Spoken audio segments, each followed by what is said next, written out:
Hey everybody, Billy Obenauer here, continuing our series on Noe and colleagues' fundamentals of human resource management. In this lesson, we're going to be moving forward into Chapter 7, discussing training employees. We define training as a process through which people acquire job-related knowledge, skills, abilities, and behaviors. Now, there's not necessarily one specific type of training that people are going to engage in, but programs vary quite a bit, and they can take place on-site or at remote locations. Okay, but whatever types of programs you do have in place, it's important that they're going to be linked to your organizational needs and that our employees are going to be motivated to be involved in training.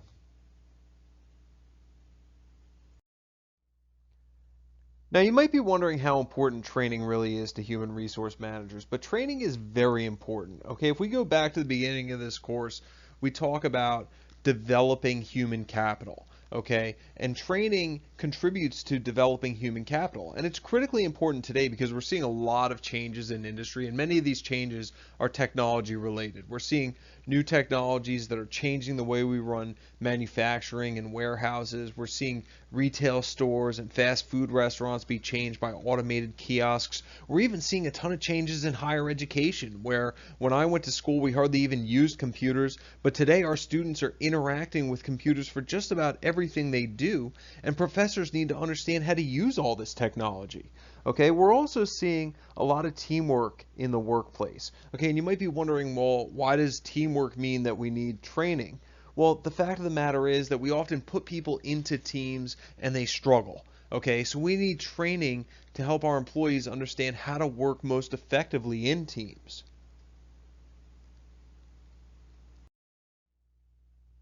Now, we mentioned on the previous slide that training can be held on-site or in remote locations. And you might be sitting there wondering, well, where should we hold our training? Well, the answer to that is really, it depends. Okay, so let's first start by talking about why would we hold training on the job. All right, the main reason we would want to hold training on the job is that we might have equipment on the job that people need to work with.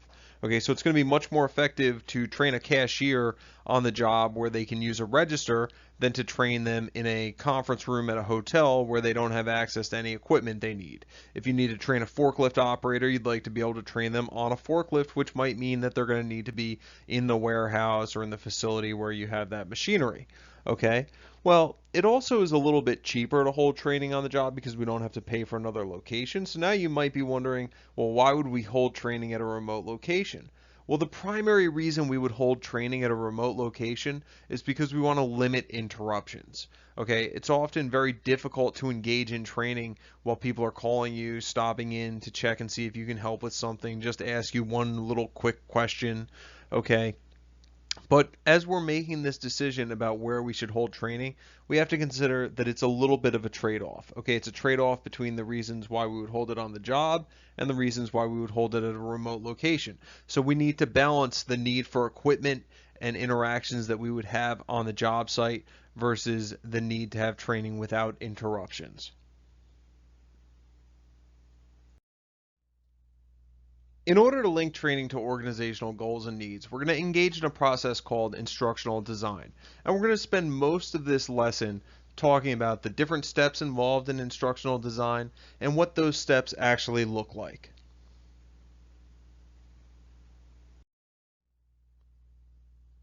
Instructional design starts with assessing the needs for training.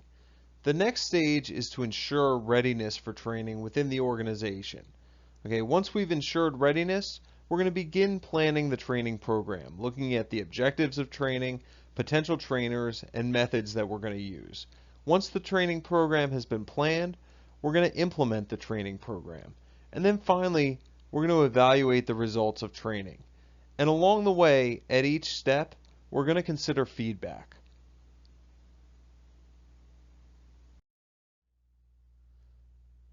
One tool that can help manage the different stages of instructional design is called a learning management system, or an LMS. And an LMS is a computer application that automates the administration of training so that basically it will track the training that an employee needs to do based upon their job position. And it will send alerts to the employee, their manager, human resource management about training that must be completed. It will track the progress of training. It will link training to your performance management system and different outcomes such as rewards for associates. It will also sometimes even have training modules available to the employees right within the LMS so they can just log on and do their training. Okay, an LMS is a great example of how the administrative functions associated with human resource management are becoming more automated.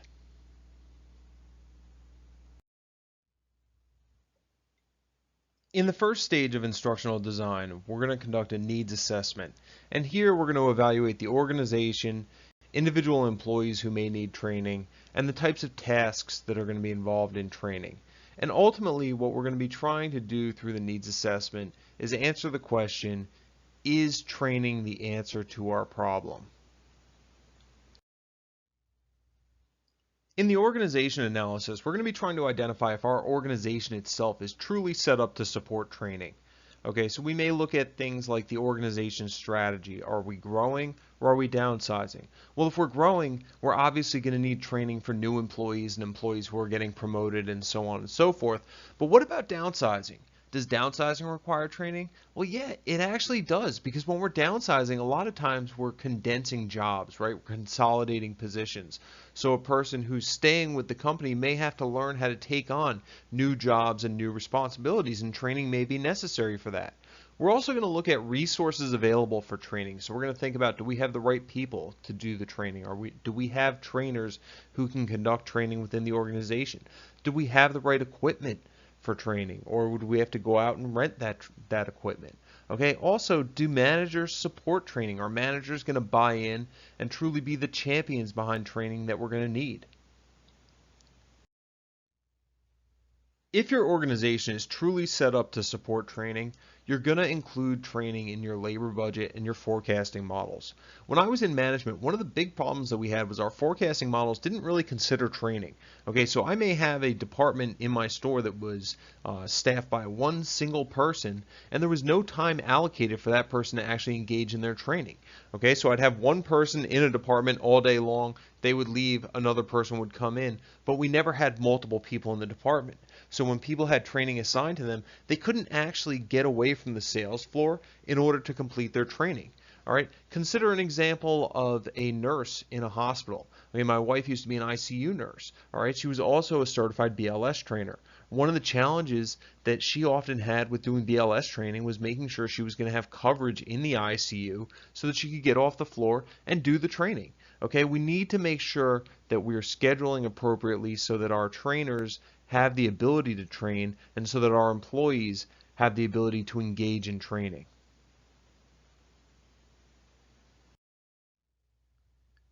Now, as you can see, we have a pretty extensive list here of the things that managers can do to support training.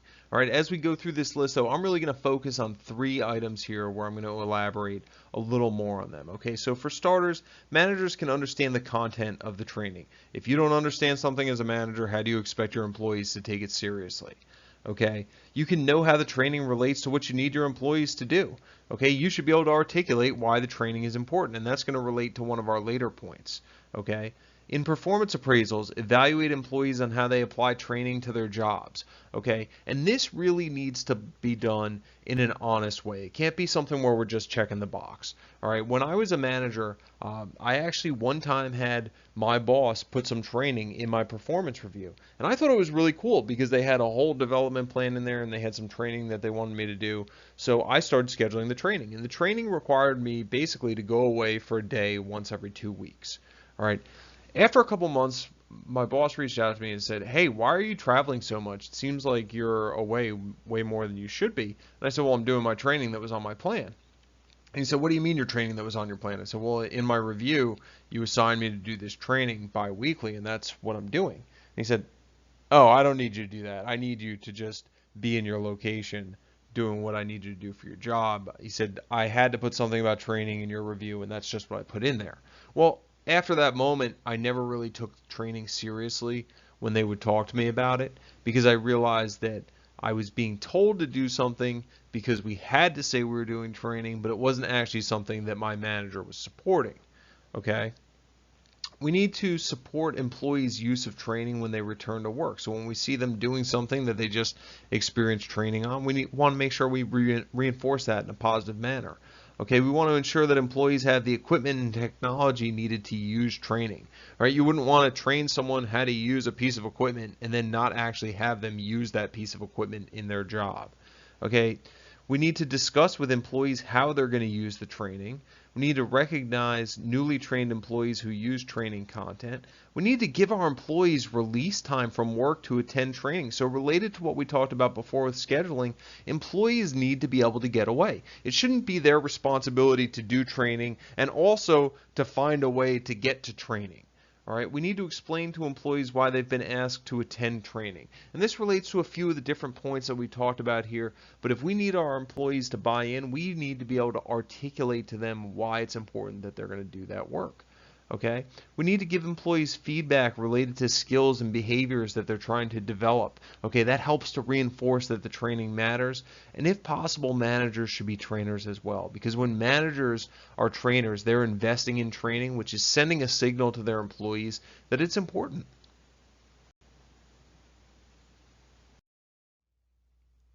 Once we've addressed whether or not the organization is ready for training, we need to address whether or not the people within the organization are ready for training.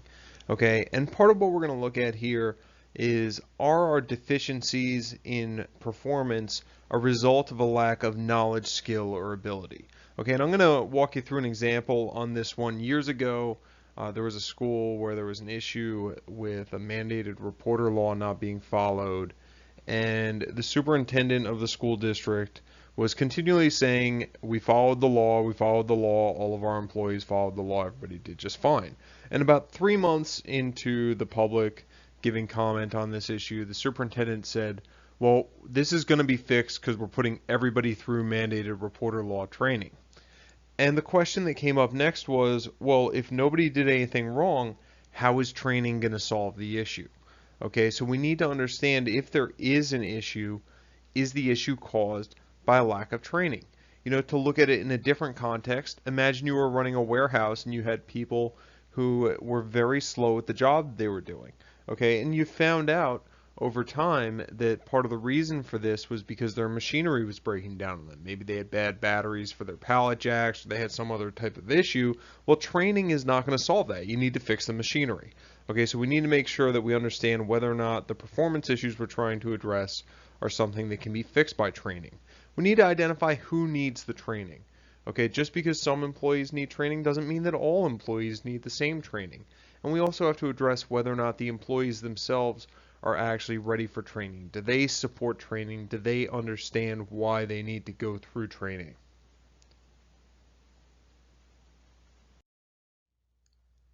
We're also going to conduct a task analysis, and this is going to take us through some other factors that we have to consider in planning training. Okay, and the first one that we're going to look at is the job, equipment, and environment that's involved.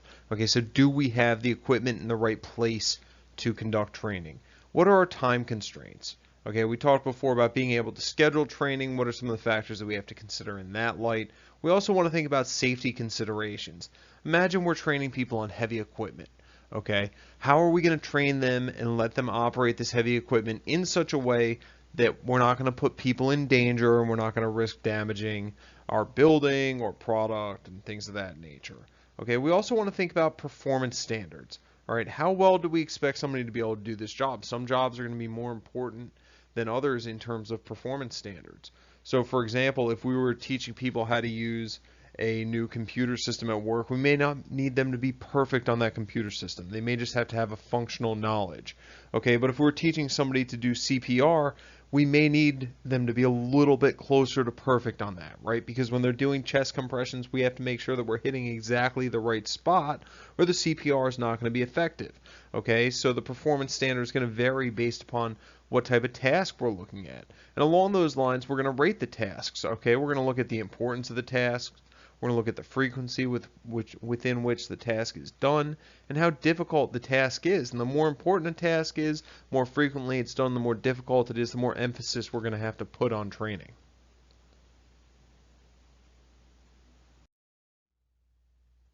Now, once we've identified that we think training is going to be the solution to our problem, we're going to have to analyze our organization and our employees to ensure that we're ready for training.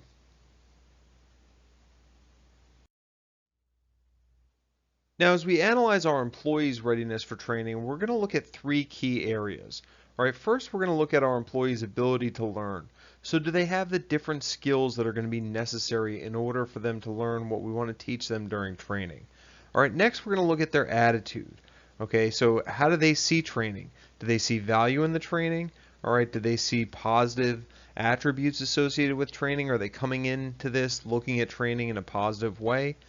And we're going to look at their motivation. Do they want to participate in training? These are all going to be key factors in determining whether or not our employees are ready for training.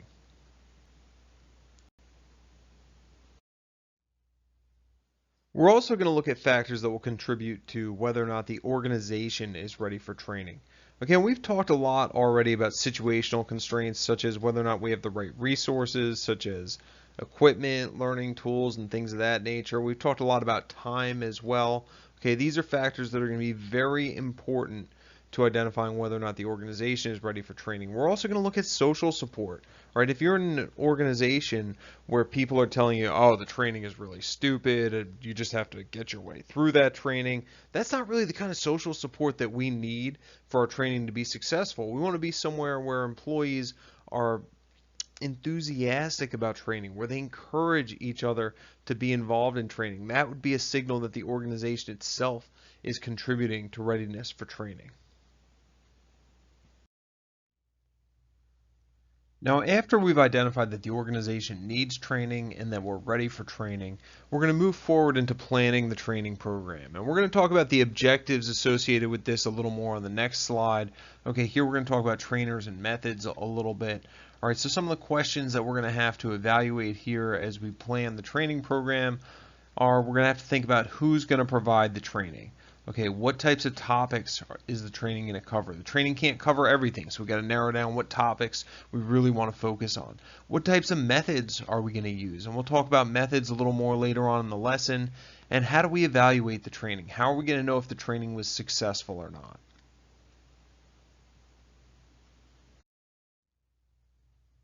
As mentioned before, we're also going to have some objective statements about our training. Okay, and one of the key objectives here is going to be what are our expectations? Why are we conducting the training? All right, and related to that, what's the quality of acceptable performance once we're done with the training? Okay, so we've set our goals, but how are we going to know exactly if our employees are meeting the performance associated with those goals? All right, and when do we expect our employees to use this training? And we need to be able to articulate this because we need to be able to tell our employees when we expect them to be able to use the training so they understand why they're engaging in the training. All right, related to objective number 2, we're going to need to have a statement of measurable performance standards. All right, so how are we going to measure to ensure that employees are meeting acceptable levels of performance? And then finally, what are the resources that our employees are going to need in order to meet that level of performance? We can't put people through training, expect them to meet a standard, but then not provide them with the resources that are required in order for them to meet that standard.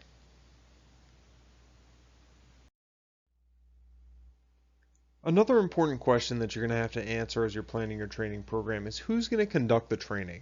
Okay, are you going to have somebody within your organization conduct the training, or are you going to hire somebody to do the training? And that's really going to depend on whether or not you have the expertise that you need within your organization. If you have experts within your organization who can conduct the training, then you're absolutely going to do that. If not, you might put out a request for proposal known as an RFP, where you'll let different consulting firms and different trainers bid on the opportunity to do training within your organization. But even if somebody else does the actual training, the administration and the tracking is still going to be done by your human resource management professional.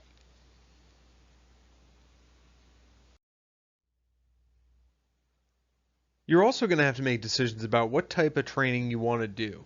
And there are three broad categories that we'll look at here, and we're going to break each of these down a little bit more on the upcoming slides. The first is a presentation method. And this is like a lecture or a video clip type of thing, where basically we're providing information to the trainees.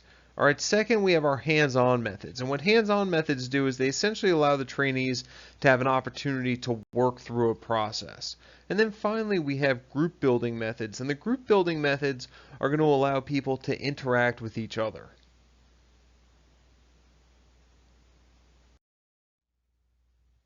Now, as we look at the most commonly used types of training, you're going to notice that there's a lot of presentation-based trainings listed on this chart. Okay, and the most common training that we see organizations use is instructor-led classroom training. And the reason this is the most common is because it's quick to organize and it's inexpensive. All right, so when a training need arises, we can get this together rather quickly and pretty cheaply.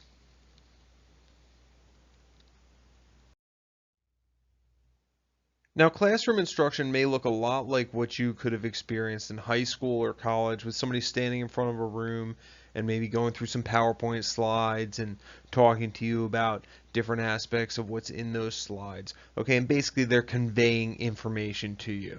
And traditionally, this is done in a room, in person, but we're also starting to see growth of this in terms of distance learning.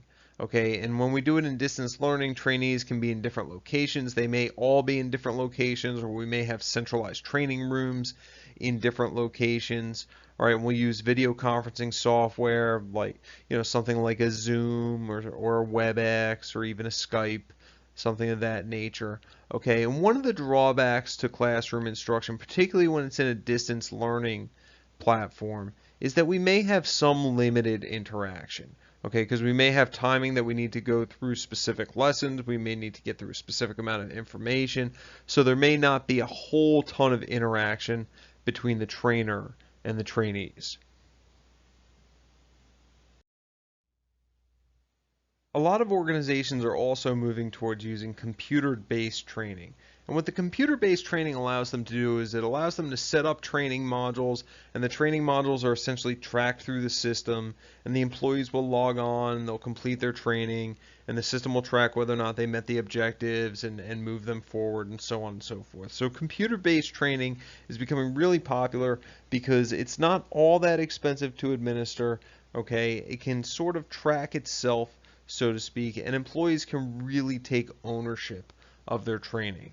All right, another type of training that we see very often is on-the-job training. Okay, and with on-the-job training, you have a person with job experience who kind of helps guide trainees, and trainees get a lot of hands-on experience through this. And two types of on-the-job training that we'll talk about here on the next slide are apprenticeships and internships. Now, apprenticeships and internships are similar in that they both involve a lot of hands-on learning and also have specific training objectives associated with them. Right? Where they differ is who organizes them. Okay, so traditionally, apprenticeships are organized by an employer or a labor union. All right, and we'll see them for positions such as a bricklayer, a carpenter, an electrician, a plumber, a nursing assistant, a welder. These are all the types of positions that we tend to see apprenticeships available. Now, internships are traditionally sponsored by an educational institution. Okay, now sometimes we break a little bit from what an internship should be, but in its ideal format, an internship should be put out there in such a way that the work being done in the internship placement is aligned specifically, directly, and strategically with a student's curriculum. Okay, and we see this work very well for positions like doctors. Okay, it doesn't always work quite as well for other positions, but some of the areas where we will see internships are, say, accountants, doctors, journalists, lawyers, nurses, and a variety of other positions. Now we can also use simulations in training, and when we use simulations, what we basically try to do is we try to replicate real life situations in areas where we have a little more control and we can reduce the risk associated with behaviors. So sometimes these are done through avatars and virtual reality or video game type systems. And over here on the right, you'll see an example of a simulation that I really liked when I was in the industry. This is an example of a screen that we would use for fire extinguisher training. Okay, and one of the challenges with training people to use a fire extinguisher is that you can't just start a fire and then discharge an extinguisher on it and move forward. It's expensive, it's wasteful, it's dangerous. There's a variety of reasons why you can't do that. So we actually used a simulation training for this, where we had a company that came in and they had screens like what you see here on the right, and the screens would simulate a fire, and then they had a fire extinguisher that was basically almost like a joystick or a remote control, and people would take the fire extinguisher and they would try to put out the electronic flames. And if they did it right, the flames would go out, and if they did it wrong, the flames would spread. Okay, but this was an example of a type of simulation that we did here because people actually got to use something similar to a fire extinguisher, see how it felt, and see what the response was.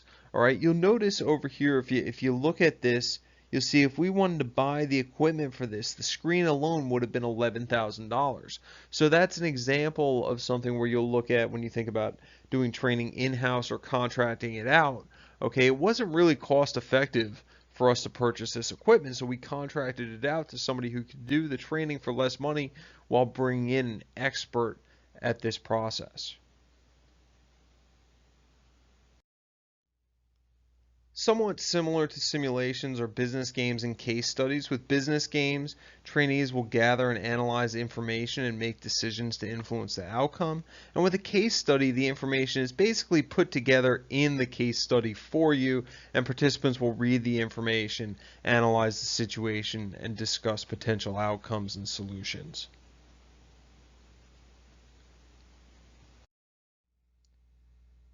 Another effective training method is called behavior modeling.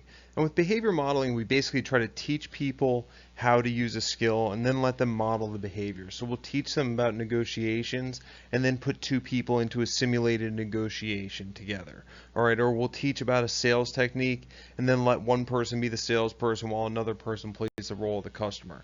And then as people are practicing the techniques, we can correct behavior as necessary.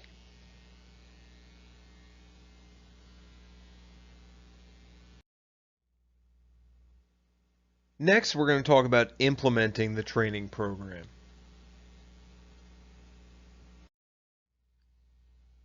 As we implement the training program, we're going to want to remember some of the basic principles of learning. Okay, first, employees learn best when training is linked to their current tasks. And this goes back to what we talked about earlier in the lesson about employees being able to see the relevance of training. Okay, when training is linked to their current tasks, not only can they see the relevance of training, but they have a chance to reinforce the training as well. Okay, employees need a chance to demonstrate and practice what they've learned, and again, that's tied to being linked to current tasks. Okay, trainees need to understand whether or not they're succeeding. Okay, there's some cases where this will be obvious and other cases where it's not going to be obvious. Okay, so in the case of learning to operate heavy machinery, if you're crashing it, it's pretty obvious that you're not succeeding. But in the case of a negotiation or sales training, it may be a little more difficult to understand whether or not you're succeeding. So you really do need people to give you feedback on that. Okay, obviously well-designed training is going to help people remember content. Okay, and as obvious as this seems, we state it because we want you to remember that it's important to place an emphasis on what the design of training looks like. Okay, and then finally, written materials should have an appropriate reading level. Okay, and we're going to dive into that a little bit more on this next slide.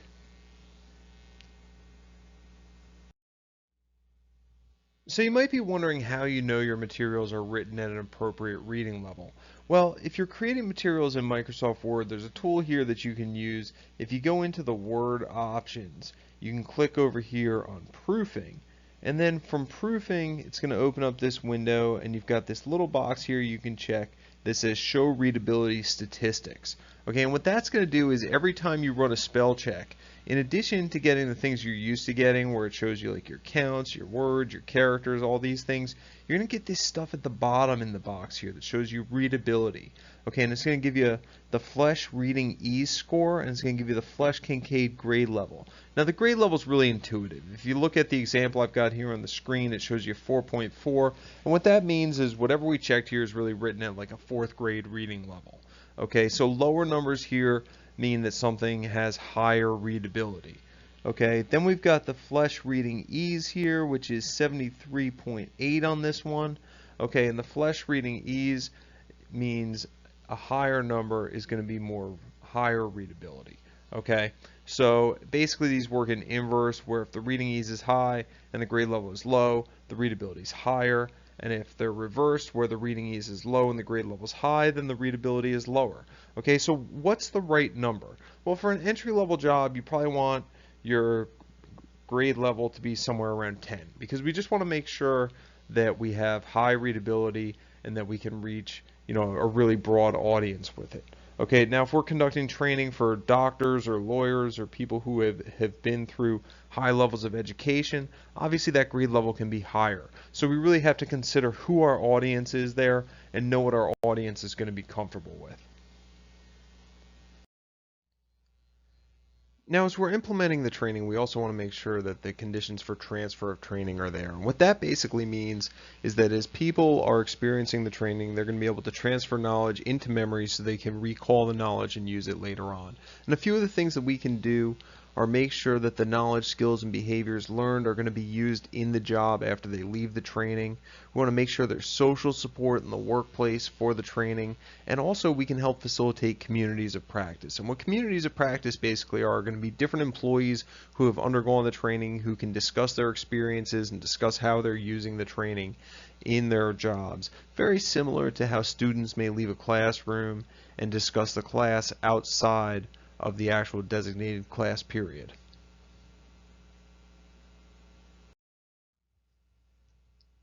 The final stage of instructional design that we're going to discuss here is evaluating the results of training. As we evaluate the results of training, we're going to look at things like, did our employees get new skills and knowledge out of the training? Okay, and if they did those new skills and knowledge result in performance improvements? And if we did have performance improvements, what type of return on investment did we get? In other words, did the improved performance justify the cost of the training? We're also going to consider what the trainee satisfaction looked like. Okay, did people enjoy the training? Were they happy with how it turned out? Okay, and then finally we'll consider transfer of training, which we talked about on the last slide, but we'll dive into that a little bit more. As we're evaluating the transfer of training, we're going to look at things like, are our employees performing the tasks? How often are they performing the tasks? And to what extent do they perform difficult and challenging tasks that they learned in training?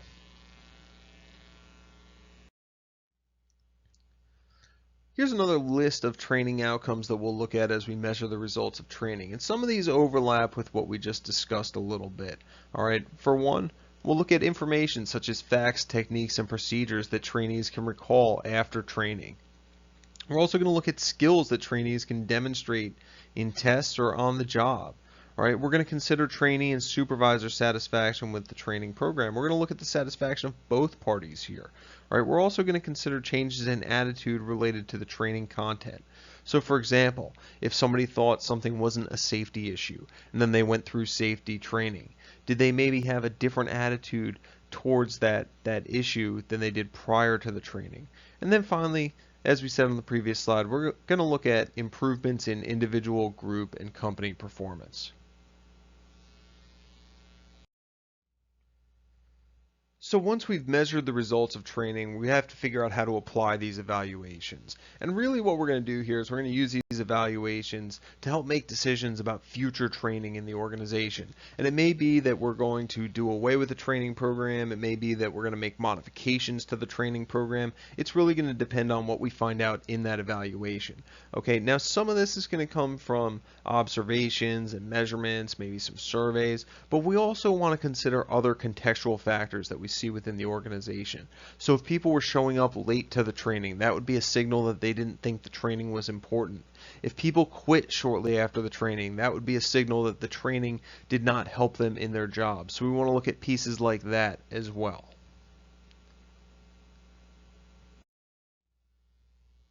Two very specific types of training that are critical to getting our employees off to a good start are orientation and onboarding. And they're very similar. Sometimes people use the terms interchangeably, but there are differences between them that are important to note. So we're going to start with orientation. And orientation is really designed to prepare employees to perform their jobs effectively, learn about the organization, and establish work relationships. Okay, but really the key point with orientation is that we want to get our employees on the ground in a running start. Okay, so we want to familiarize them with the rules, the policies, and the procedures of the company so that they can get into position and start out successfully. Onboarding is a little more of an extensive process. Okay, so onboarding is a little more ongoing, and what we're trying to do with onboarding is make our employees full participants within the organization. Okay, so we're really trying to work to help connect our employees with the organization, and we're going to talk about some of the steps that we do in onboarding on the next slide. Many organizations use what we call a four-stage onboarding process, and that process starts with compliance.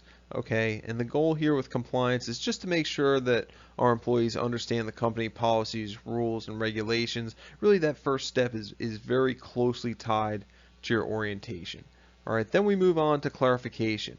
And this is where we're trying to make sure that employees understand the job and the performance expectations so that they're positioned to succeed. Okay. The next stage looks at culture, making sure that employees understand the company history, the traditions, the values, the norms, the mission of the company, so that they can become good integrated members of the organization.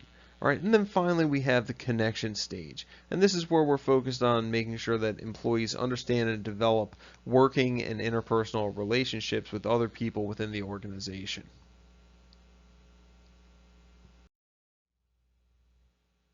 Finally, as the workforce becomes more diverse, many organizations are placing a strong focus on diversity training. Okay, and diversity training can be put in place to help educate employees on issues related to diversity in the workforce. It can be put in place to help try to change attitudes about diversity. Okay, but no matter what type of diversity training we are utilizing within our organizations, it is important to make sure that we have an environment that is respectful for all people within the organization. And many diversity training programs will focus on issues like behavior changes, how to handle communication barriers, how to better handle conflict, the types of misunderstandings that can emerge when we have communication barriers, and so on and so forth. Now, diversity training is a very complex topic, so we're not going to be able to break it all down here, but as a human resource manager, you need to have a strong focus on how your organization is handling issues related to diversity, and you need to have a plan as to how you're going to evaluate when and where you implement diversity training.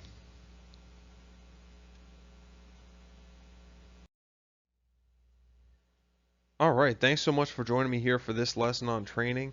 I'm Billy Obenauer signing off here saying, hope you enjoyed it, hope you learned something, and we'll talk to you soon.